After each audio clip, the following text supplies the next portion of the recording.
Hey Bookish Babes, and welcome to my book nook. We are monsters.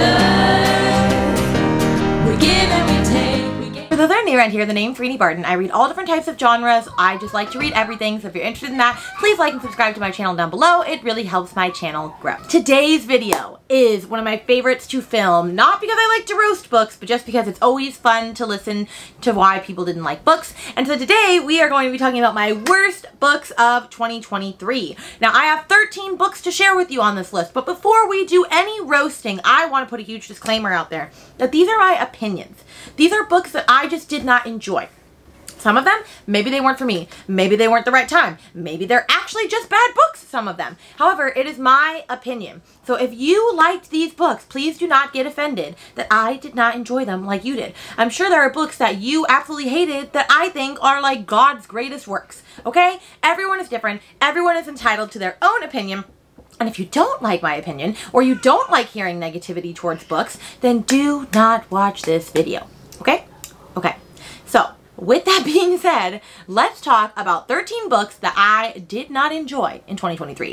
And I'm really glad that honestly it was only 23, or it was only 13 that I felt like I really needed to kind of blast. So let's talk about them. Now I will say, once we get to like books 5 and up, those are pretty much in order, but from 13 on, like they could change at any given moment. I kind of just disliked all of them, so I kind of just did them in any order, and I'm only going to be able to hold up one of them because I have unhauled every other single one because I don't like to keep books on my shelves that don't spark joy, and so I've probably sold them all. So you're going to see pictures pop up on the screen. Now coming in at number 13 is One by One by Ruth Ware. Now I am just not a Ruth Ware girly. I've tried reading a couple of Ruth Wares, and I've decided I cannot do it anymore. Now this one I read during my Agatha Christie retellings moment, and this one is an isolated, snowy setting with a bunch of friends, well, not a bunch of friends, a bunch of co-workers that I believe all are going to some retreat, and one of the co-workers that either doesn't work there anymore or was new to the company and like nobody was really friends with, but she goes as well. And the book is told between two different perspectives. One is past and one is present. And there are two different perspectives going on, okay? And so it's like one of those like isolated setting, people start dying off one by one, hence the title, in this isolated cabin area, and they have to figure out who did it, and it goes back and forth between present and past timelines. Now, this book was fine, but they tell you who the killer is, outs themselves pretty early on with some stuff that they say, and also once like the murder happens and it's all wrapped up and we find out what has happened, there's still like 60 pages of this book that just does random shit. Why are there still 60 pages after we've wrapped up the murder? What are we trying to still talk about at this point? I don't really understand. I'm not quite sure. So it was not good. It did not hold my attention. It was very lackluster. It was just one of the worst thrillers I read for this year. I really could not be bothered with it, and I really can't remember anything other than what I told you. And that was enough, I think, to remember. So that's probably my last time with Ruth Ware, though, at this point. Coming in at number 12 is Episode 13 by Craig DeLuey. Now, I was very excited to get to this book because I had heard that it was a paranormal talk show, and it was told through like podcasts and letters and interviews and TV clips. And I will say, the audiobook was super awesome. Audiobook, really cool. But this just didn't do it. I gave this a 2 star as well, which I gave One by One a 2 star. This was the most boring book I've ever read. Now, I will say, the last line was interesting, like the last page was interesting, so that kind of bumped it up a little bit, but there was no rhyme or reason to this. Things didn't make sense.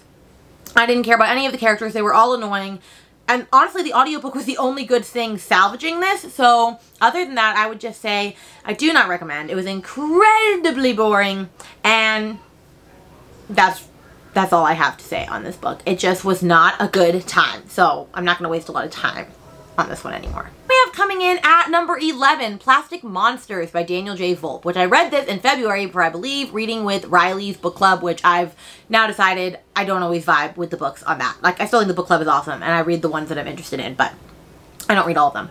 This one was an extreme horror. I didn't know that at the time. I thought it was just a horror, and then as I got further and further into the book, I went, oh dear God, this is a horror. And it's basically about this woman who is obsessed with beauty, with beautification. She wants to be perfect in everything. She wants to have like the perfect breast. She wants to have the perfect body. She wants to have the perfect makeup, the perfect face, like everything. She like obsesses over it, like to a point where she starts murdering women that are beautiful because she wants what they have, and since she can't have it, she's gonna murder them.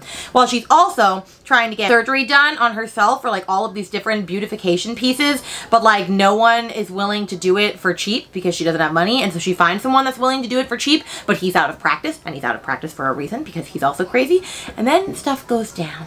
And the ending is insane. I was not expecting the ending. The ending was honestly kind of creepy. Now, the reason this book did not work for me is because it was very misogynistic. You can tell that a man wrote this because of the amount of times that it said tits and boob and ass and all these other things. Like literally like every other page. Every page, honestly, it had it on there like 4 or 5 times. You could just tell that it was written by a man, and it just didn't make sense why he was writing it, and it was just disgusting, misogynistic, gross. I just did not have a good time with this book. I did not appreciate what it did. I was honestly quite frustrated by it. And while the ending was interesting, no. Will I read from this author again? Probably not, especially because I didn't know I was going into an extreme horror for this read. So yeah, no.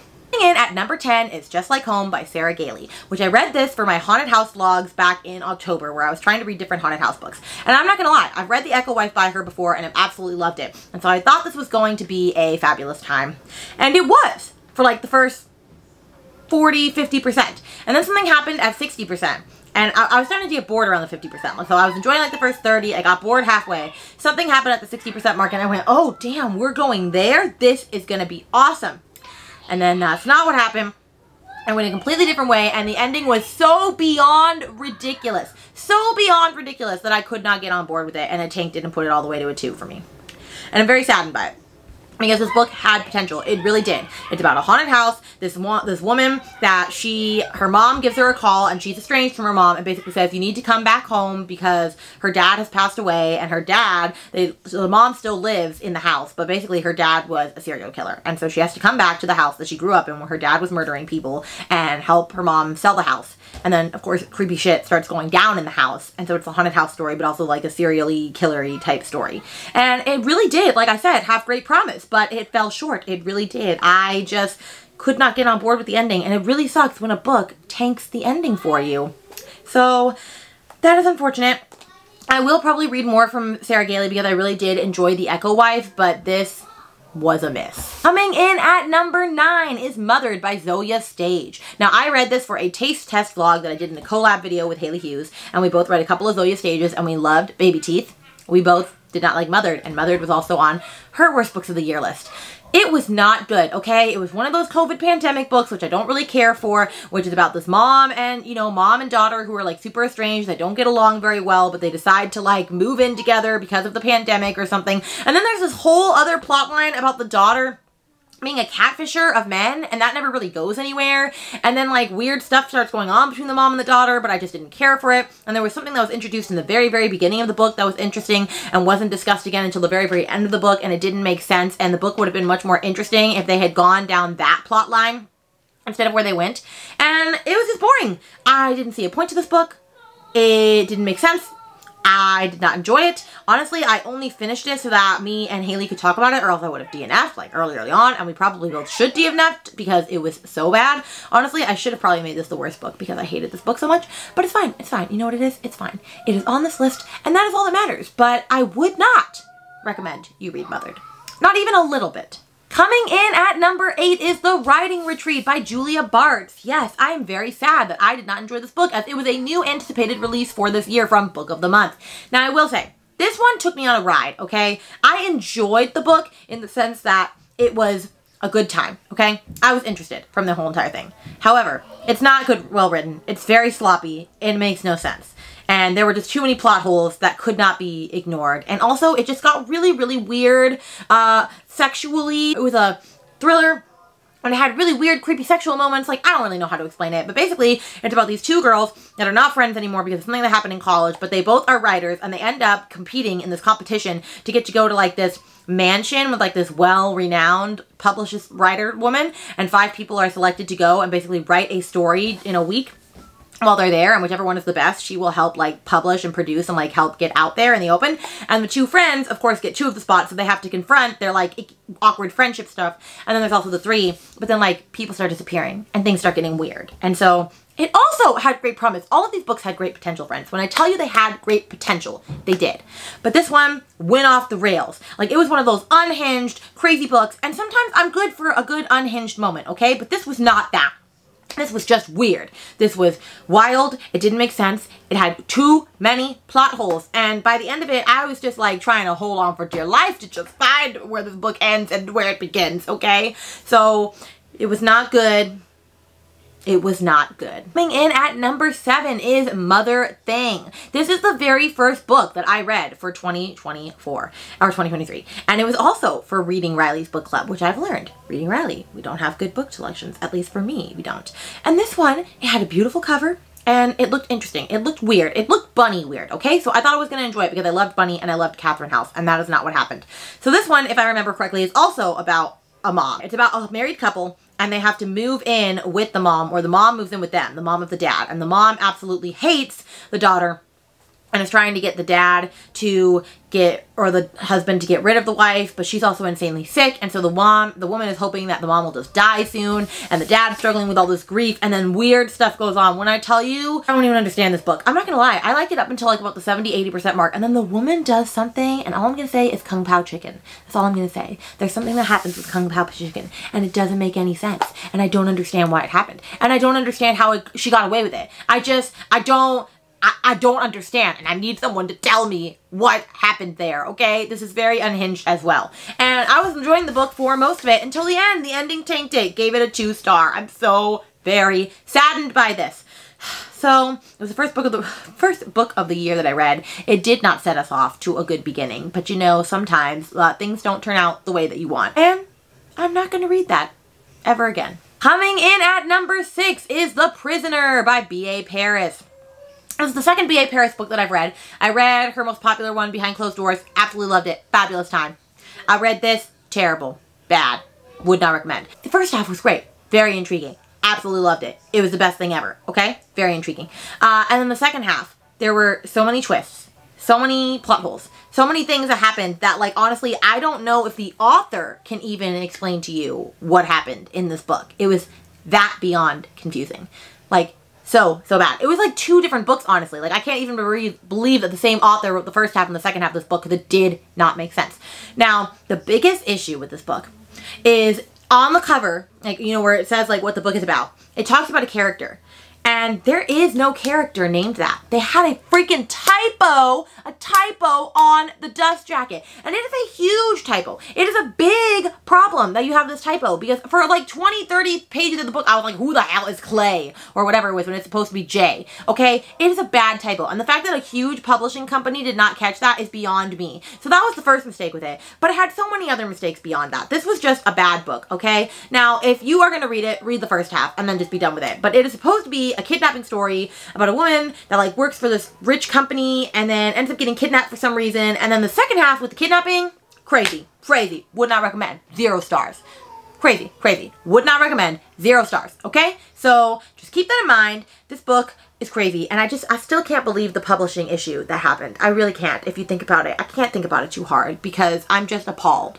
I'm appalled that this happened. All right. Coming in at number 5 is Punk 57 by Penelope Douglas. And I read this recently in November. It was the first book I read for my Get a Clue readathon. And it was for a bully romance for dual perspective.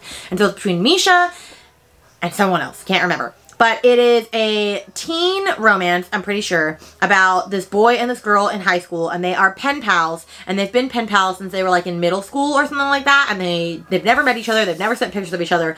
And then one day, while he's at a party, he ends up going to the same party as her, hears her name overheard, and realizes, wow, like, doesn't necessarily want to be friends with her anymore for some reason. I can't say why. And so then he turns into a bully towards her, and it's their bully romance. And I can do a bully romance sometimes. Like in Zodiac Academy, it did not bother me. In this book, it beyond bothered me because he was just mean. He was insanely cruel for no reason. And yet she kept going back to him over and over and over and being like, oh, he's the one for me. And I'm just like, no, girl, he's a jerk. Like, get away. And the fact that they were also in high school, like, that was another thing that, like, I just could not vibe with. And so I hated this book. I honestly hate Red finished it because I wanted to know what happened and if they got together. And of course they did, because she is stupid and because, you know, it's a romance book. But no, this was not a good book.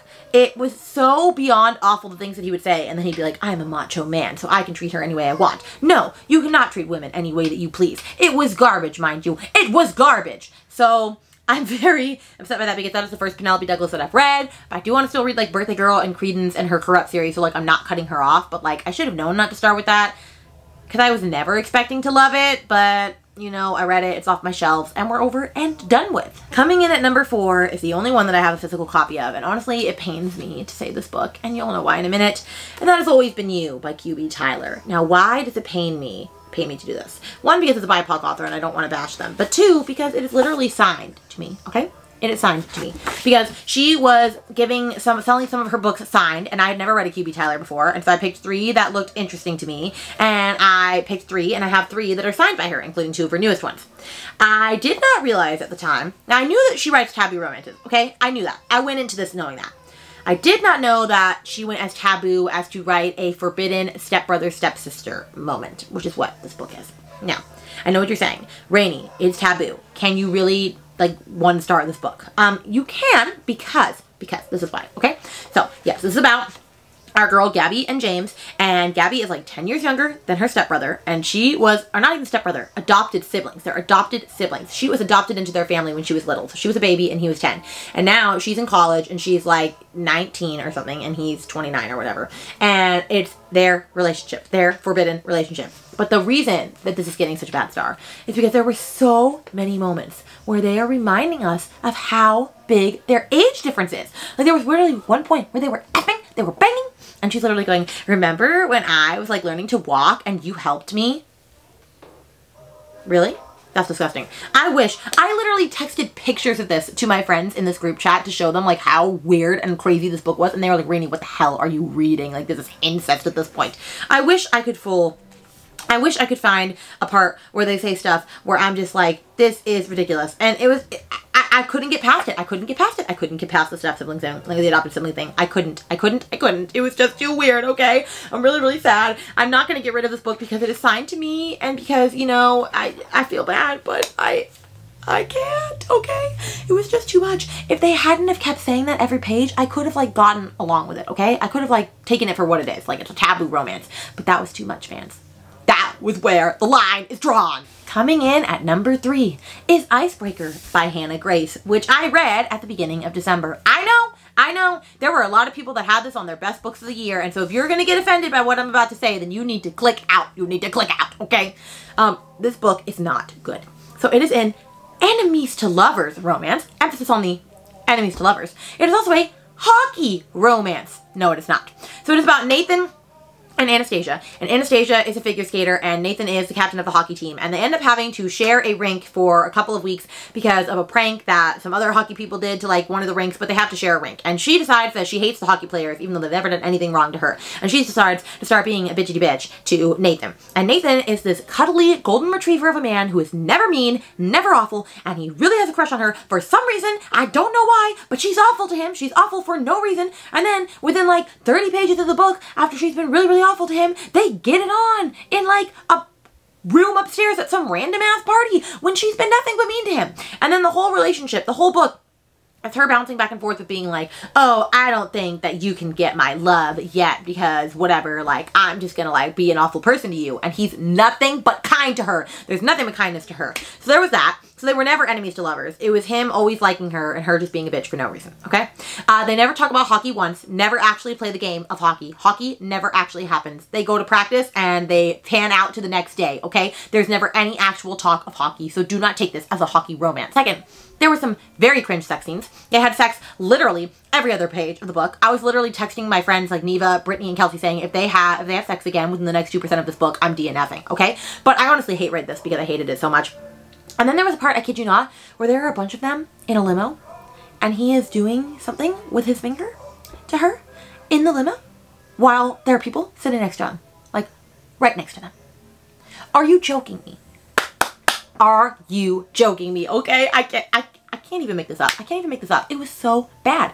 I hated them. I did not ship their relationship. Nathan could have been with somebody else. I did not give a rat's booty about this book. I did not give a rat's booty, okay? It is so bad. So I would not read this. If you were thinking of it, don't do it. Brittany, I wish you well when you read this in January, honestly, because I really hope you hate it as much as me and Kelsey hate it. It was so bad, and I'm so upset because I have a really beautiful special edition of this book. I do, okay? I do, and I can't find it right now, but I do have a special edition of this book. And am I ever going to sell it? No, probably, because I don't. Actually, I probably will sell the special edition. Who are we talking about? It depends on if I like Wildfire as well. It was bad. It was bad. Coming in at number 2, and honestly, I thought this was going to be number 1, but there is a book that angered me more than this, and it is We Sold Our Souls by Grady Hendrix. I read this back in February for my Battle of the Boy Bands readathon, and it was so bad. It was so bad, okay? I hated this book. Now, I have a love-hate relationship with Grady Hendrix. It's really more just hate, kind of like, because I've never given any book of his more than a 4-star, okay? I've given one book a 4-star. And now that I think about it, it probably wasn't a 4-star, but I'm never going to reread it again, so it's going to stay at a 4-star.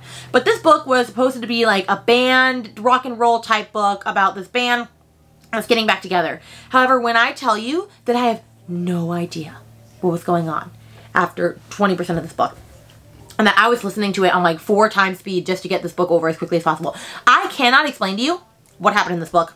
I can't even tell you. Brittany can't tell you. I think Neva can tell you because Neva loved this book, but anybody else that I made read this, which I'm so sorry if I made you read this, if you were on Team Backstreet Boys for the boy band readathon, because this was our buddy read book, I'm so sorry if I led you astray in reading this book. It's bad. It is hot garbage. I really don't understand what happened. Like, I'm still beyond confused. Like, if someone could please explain to me what happened in this book, like, please let a girl know. Like, I do not know what happened. I genuinely am concerned for myself that I don't understand.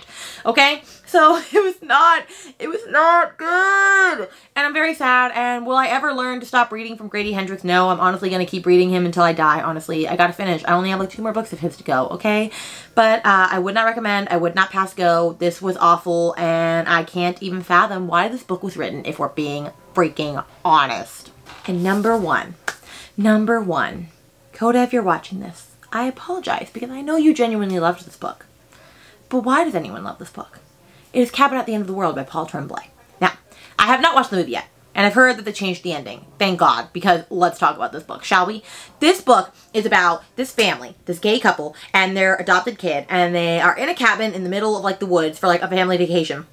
And all of a sudden, when the little girl's outside playing, this man comes up to her, starts talking to her, and says, we need to talk to your parents. And him and like 4 other people with like weird-ass weapons come into their house and basically say, you have to make a choice to save the apocalypse. Yeah, your family has to make a sacred choice, and if you don't make the right one, then the apocalypse is going to happen and everyone's going to die. And they basically are holding the family at ransom until they do the decision that has to be made. And I'm not going to tell you what the decision is because that ruins the book.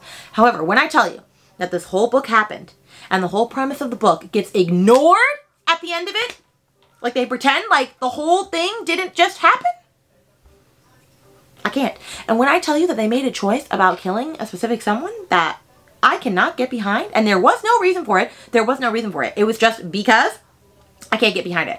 But what killed me the most was the end. They literally act like nothing happened, and they just walk off into the sunset together. They just walk off. Okay? There is no point to this book. You mean to tell me that you made me read a 250-page book that had no purpose? There was no reason to it? There was no reason. There was none. Literally none. I can't find a singular reason why this book was written. And my mom told me she used to sit it by her bedside to remind herself that if this crappy book can get made, that she can write an author. She can write a book as well. And I get it. I really get it. I finally get it. I was like, Mom, maybe you're just being too hard on him. You're not being too hard on him. This book is abysmal. Okay? Abysmal. I don't want to talk about it anymore. I hate this book. And there you have it, my friends. Those are my 13 worst books of the year. Let me know if you got to the end of this, put a fire emoji for like flame, for like trash. Let me know your worst book of the year. I want to hear. Let's reminisce together. Let's commiserate together. Let's be sad together, okay? And with that, I'm very excited because tomorrow I'll see you with my best books of the year, and that will be a way more exciting book, or a way more exciting video to watch. So with that, I'll see you in a video very soon. Bye!